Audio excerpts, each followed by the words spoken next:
नमस्कार दोस्तों, स्वागत है आपका आपके YouTube channel the B R classes में। दोस्तों, आज के इस वीडियो में हम बात करने जा रहे हैं KVS रिजल्ट के इंटरव्यू को लेकर। YouTube पे बहुत सारे लोगों का कमेंट आया और बहुत सारे वीडियो में देखने को मिला कि अच्छे खासे स्कोर करने के बावजूद भी KVS में उनका सिलेक्शन नहीं हो पाया, जबकि उनका इंटरव्यू भी अच्छा था और मार्क्स भी अच्छा खासा पाए थे। आखिर कारण क्या था? KVS में जो इंटरव्यू प्रोसेस है उसका रूल क्या है, मकसद क्या है, पर्पज क्या है, जिस तरह से इंटरव्यू पैनल इंटरव्यू ले रहा था, आखिर में किस टाइप के बच्चों को सर्च कर रहा था और क्या वह रिस्पांसिबिलिटी के साथ इंटरव्यू ले रहा था। बहुत सारे क्वेश्चन जो है हमारे जहन में है। तो मैं आपको बता दूं कि आज से 4 साल पहले एक KVS का जब आया था, KVS की भर्ती जब आई थी तो उसमें 15% जो है रेशियो 15% जो है नंबर जुड़े थे इंटरव्यू के और रिटेन का 85%। लेकिन उसको 15 को 30% क्यों कर दिया गया, ये भी एक सोचने वाली बात है। आखिर कारण क्या है कि 30% क्यों किया गया है? हमारे सामने एक बहुत बड़ा प्रश्न है कि 15 से 30 करने का लॉजिक क्या था, क्यों किया गया। अगर आपको टैलेंट देखना है किसी बच्चे को, आप चाह रहे हैं कि साल भर 2 साल से लड़का तैयारी कर रहा टीचर बनने के लिए, रिटेन में अच्छा स्कोर करने के बावजूद भी आप चाह रहे हैं इसको 5 मिनट में जज करना चाह रहे हैं, उसको 5 मिनट में चाह रहे हैं कि 5 मिनट में गागर में सागर भर दे, पूरा उखाड़ कर फेंक दे।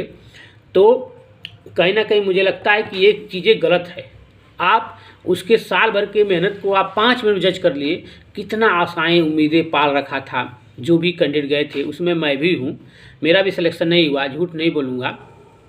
और जिस तरह से आउट ऑफ सब्जेक्ट इंटरव्यू जो है आउट ऑफ सब्जेक्ट से पूछा गया था। आप जो है सिविल जो है सर्विस की तैयारी नहीं कर रहे हैं, सिविल एग्ज़ाम नहीं दे रहे हैं, UPSC का एग्ज़ाम नहीं हो रहा है कि आपको पूरे बाहरी वर्ल्ड टूर कराया जाएगा। आपको एक बच्चे को पढ़ाना 1 से लेकर 5 तक। अब आप पूछ रहे हैं हिस्ट्री, ज्योग्राफी, मुगल काल, उससे क्या मतलब है? एक से लेकर 5 तक के बच्चों को पढ़ाने के लिए जो रिक्वायरमेंट चीज़ें होती हैं उससे आप पूछ सकते हैं। आप जो एक बायोडाटा भरवा रहे हैं, फिल करवा रहे हैं, उसमें से आप क्वेश्चन बहुत सारे हज़ारों क्वेश्चन पुट अप हो सकते हैं। लेकिन आपको क्या पूछना है? पॉलिटिकल साइंस से पूछना है, हिस्ट्री से पूछना है, जबकि सब्जेक्टिव जो है कि 1 से 5 तक जो है कॉमन सब्जेक्ट होता है, कोई एक स्पेशल सब्जेक्ट नहीं होता कि हिस्ट्री से आप गए TGT PGT का इंटरव्यू नहीं होता है। मेरे साथ भी ऐसा हुआ। डायरेक्ट समय बहुत कम था, शाम को इंटरव्यू हुआ और मुझसे जो है कि आउट ऑफ सिलेबस बोल सकते हैं, आउट ऑफ सब्जेक्ट पूछ सकते हैं। बायोडाटा से कोई क्वेश्चन नहीं पूछा गया, सीधा हिस्ट्री से पूछा जा रहा है, जियोग्राफी से पूछा जा रहा है, पॉलिटिकल साइंस से पूछा जा रहा है। इसके बावजूद हमने रिप्लाई करने का प्रयास किया और किया। प्रश्न ये उठ रहा है कि आखिर में जो 60 नंबर का इंटरव्यू है लेने का कारण क्या है? जो लड़का अच्छा स्कोर कर रहा है, 135 से 40 नंबर कर रहा है, क्या वह टीचर बनने लायक नहीं है? क्या आप उसको 5 मिनट बता सकते हैं वो टीचर नहीं बनेगा, वो किसी बच्चे को नहीं पढ़ा सकता और वह उसके अंदर क्वालिटी नहीं है? तो आप रिटन में इतना अच्छा और आपको एक चीज़ और है कि रिटन में CDP एक होता था जिसमें 60 नंबर का क्वेश्चन पूछा गया था, जिसमें जो पढ़ाने वाले हैं वो 60 में 60 नहीं कर पाएंगे। इसके बावजूद बहुत सारे लोग 50, 55, 52 नंबर तक सॉल्व हुआ है उनका किए। इसका मतलब ये है कि वो बच्चों के समझ उनके अंदर है, तभी वो CDP में 55, 50, 60, 52, 53, 54 नंबर लाए हैं। दूसरा चीज़ है, कुछ लोगों का कहना है अभी कि लड़कियों का सिलेक्शन ज़्यादा हुआ, 75% लड़कियों को लिया गया है और 25% लड़कों का लिया गया है। तो एक साइकोलॉजिकल थिंकिंग बन सकती है कि लड़कियां बच्चों को हैंडल कर सकती हैं 1 से लेकर 5 तक। लेकिन दोस्तों, आप टैलेंट को वरीयता दे रहे हैं, तो यहाँ पर सिर्फ लड़कियों को लेना 75%, 70% या 60% जो भी है, जिस तरह से सुनने को आ रहा है, कहीं ना कहीं मुझे लगता है कि ये नाइंसाफ़ी है। इंटरव्यू नाम पे या तो इंटरव्यू क्राइटेरिया ख़त्म करिए या डिवाइड करिए कि इतना नंबर इस मार्क्स को आएगा। आपने सिर्फ बोल दिया कि 30 मार्क्स रिटेन का, 30 मार्क्स डेमो का होगा, 30 मार्क्स जो है पर्सनालिटी का होगा, लेकिन उसमें भी आपने डिवाइड नहीं किया कि इंट्रोडक्शन का कितना मार्क्स मिल सकता है, न्यूनतम मार्क कितना मिलना चाहिए, और कम से कम इससे ज़्यादा, इससे कम ना हो, इससे ज़्यादा ना हो, कुछ भी डिसाइड नहीं है, कोई क्राइटेरिया नहीं है। बस जिसको जो आया मार्क दे दिया। अभी इसके बाद हो सकता है 10 दिन 15 दिन बाद वो मार्क इंटरव्यू आएगा, देखिएगा किसी को 5 नंबर, किसी को 10 नंबर, 15 नंबर, यही नंबर मिलेगा जिसका सिलेक्शन नहीं हुआ है। 15 नंबर, 20 नंबर, 25 नंबर, 30 नंबर, ऐसे ज़्यादा नहीं मिलेगा। 8 नंबर, 6 नंबर, यानी कि जो लड़का 125-30 नंबर ला रहा है रिटन में, वो उसको 6 नंबर मिलेगा, 5 नंबर मिलेगा। तो आप सोच सकते हैं क्या वो वास्तव में टीचर बनने लायक नहीं है। 60 में 10 नंबर, 12 नंबर देने क्या मतलब, क्या लॉजिक है।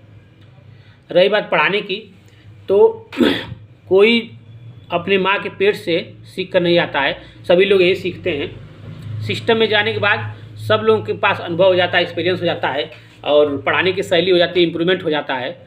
लेकिन उसको तुरंत बाइकाट कर देना, 5-2 मिनट में जज कर लेना कि ये नहीं पढ़ा पाएगा, कहीं ना कहीं ये चीज़ें गलत है।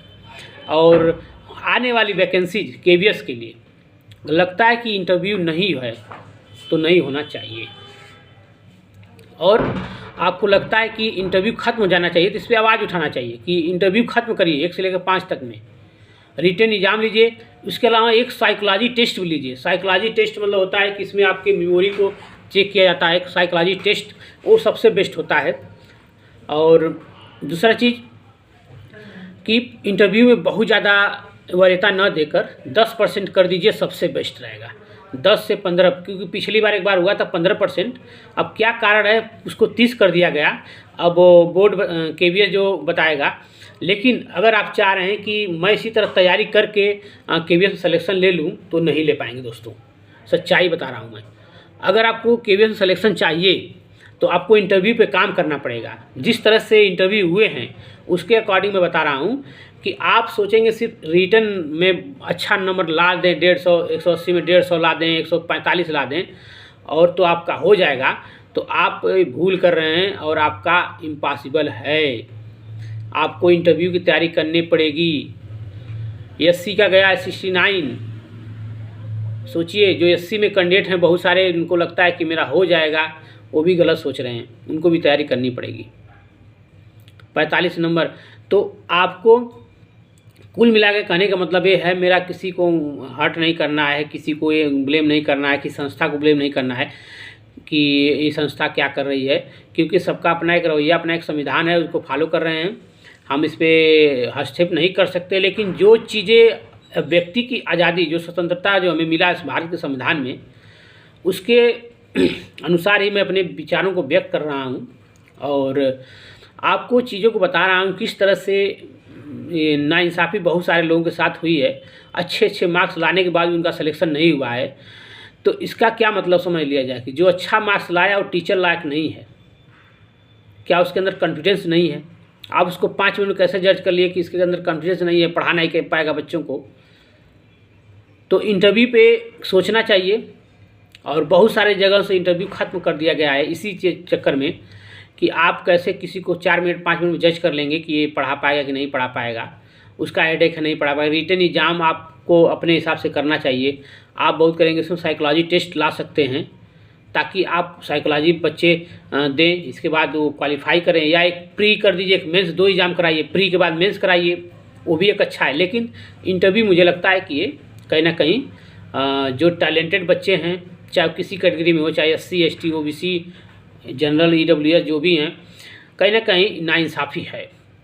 आपका क्या कहना है इस पर? कमेंट बॉक्स में ज़रूर बताइएगा। धन्यवाद।